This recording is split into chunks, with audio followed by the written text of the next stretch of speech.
করছো গো? তাল পুড়িয়ে এনেছিলাম সেদিনকে।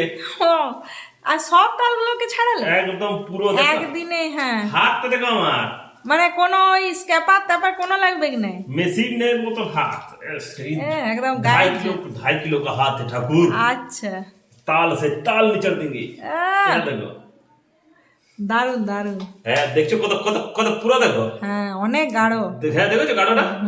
হ্যাঁ দেখো, মানে দুটো হাতের শক্তিতে পুরো হ্যাঁ। 4টা তাল একদম ইয়ে করে দিলে। হ্যাঁ, আর আমি জানতেও পারলাম না, আমার কষ্ট হবে বলে একদম তাল নিয়ে দেখুন বন্ধুরা, তালের রস বার করা হচ্ছে। হ্যাঁ, কারো যদি তালের রস লাগে তো বলবেন, হ্যাঁ তালের রস দেবো। হ্যাঁ, আচ্ছা আচ্ছা আচ্ছা। আর এই পাকা তালের রস দিয়ে ভালো ভালো আইটেম হবে, আইটেম তৈরি হয় তো, লুচি, ফুলুরি, পিঠা, কত কিছু। রাজমিত খুব ভালোবাসে।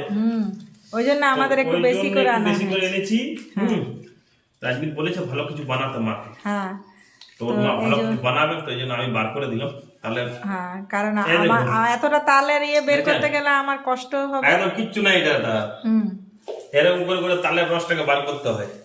দুটো হাতে বের করে দিলে বলো, আর কিছু লাগনি। না কিছু নেই, কি দেবো? চারটা তাল একদম মারা হয়ে গেল এই এত কম টাইমে।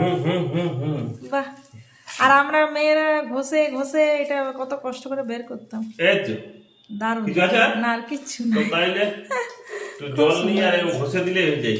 হ্যাঁ, তালটা পাকা ছিল ভালো। দারুণ দারুণ। আর এই সময় তো খুব পেকে গেছে তালটা। হ্যাঁ, এরকম করে করতে হবে। আর এমনি করে বাস, দেখছো? হ্যাঁ।